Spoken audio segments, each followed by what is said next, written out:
चौहान साहब, अगर मिसयूज होगा इस कानून का तो फिर क्या? हर कानून, हर उपकरण, उसका दुरुपयोग या सदुपयोग होने की गुंजाइश हमेशा रहती है।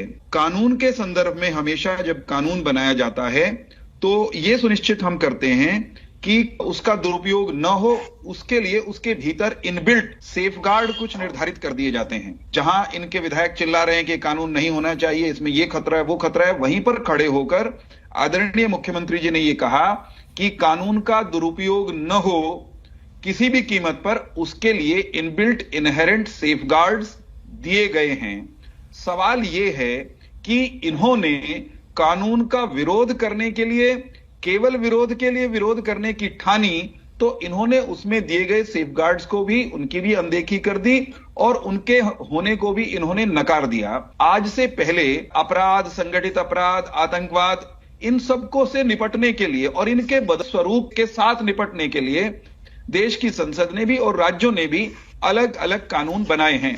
जब मुंबई के ब्लास्ट हुए उसके बाद उसकी पृष्ठभूमि में टाडा आया था, रोने चिल्लाने वाले लोग ये कहते थे कि टाडा आ गया, लोकतंत्र की हत्या हो जाएगी। लेकिन भीषण विस्फोटों से इस देश के नागरिकों की रक्षा करने के लिए, संगठित आतंकवाद से इस देश के नागरिकों की रक्षा करने के लिए कानून आवश्यक था। वो कानून आया। कालांतर में महाराष्ट्र में मकोका आया, एक समय में पोटा आया और इनसे मिलते जुलते कानून देश के अन्य राज्यों में भी हैं। जैसे महाराष्ट्र का मकोका 1999 में आया, उससे मिलते जुलता कानून दिल्ली में भी है और इसी तरह से अन्य राज्यों ने भी, गुजरात ने, कर्नाटक ने, उत्तराखंड ने भी संगठित अपराध को नाथने के लिए, ठोकने के लिए, रोकने के लिए सख्त कानून बनाया। हरियाणा को भी उस दिशा में पेशबंदी, मोर्चेबंदी करनी थी। उस दृष्टि से हम ये कानून लेकर के आए हैं।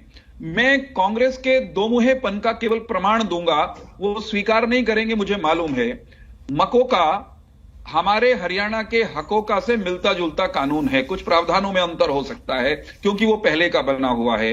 महाराष्ट्र में कांग्रेस भी सत्ता में रह ली 1999 के बाद, लेकिन कांग्रेस जब वहां सत्ता में आई उसने उस कानून को रिपील नहीं किया। क्यों? क्योंकि कानून की आवश्यकता थी। आम आदमी पार्टी को हमने इस कानून के खिलाफ बोलते हुए सुना कल और आज में, लेकिन दिल्ली में आम आदमी पार्टी की सरकार है, वहां पर भी ये कानून एग्जिस्ट करता है अलग नाम से। ये वहां पर इसके खिलाफ नहीं बोल रहे। हरियाणा के नागरिकों को संगठित अपराध के विरुद्ध सुरक्षा कवच देने की अगर हरियाणा की विधानसभा ने और इस सरकार ने प्रयास किया है तो उस पर भाई लोगों को आपत्ति हो गई। मतलब ये मकोका से लिपटे रहें, कोई दिक्कत नहीं, ये दिल्ली के ऐसे कानून से चिपटे रहें, कोई दिक्कत नहीं, लेकिन हरियाणा के लोगों को अगर सुरक्षा मिलने लगे तो इनको लोकतंत्र की हत्या होती हुई नजर आने लगी। ये हमारे असंध के विधायक शमशेर जी जिस तरह बोल रहे थे, लोकतंत्र का नाश हो जाएगा, लोकतंत्र की हत्या हो जाएगी। शमशेर सिंह गोगी जब ये लोकतंत्र चिल्ला रहे थे, उनको ध्यान नहीं रहा कि वो उस कांग्रेस की पैदाइश और प्रतिनिधि हैं उस कांग्रेस के, जिस कांग्रेस ने इस देश में प्रजातंत्र आने के बाद प्रजातंत्र की हत्या का सबसे खतरनाक कांड, इमरजेंसी आपातकाल किया था।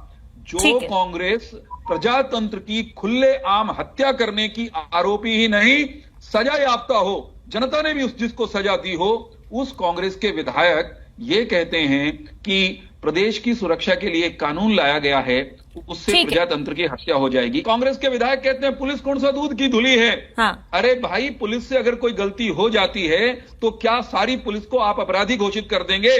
दुष्टों, शैतानों, आतंकियों और संगठित अपराधियों की श्रेणी में पुलिस को खड़ा कर दोगे?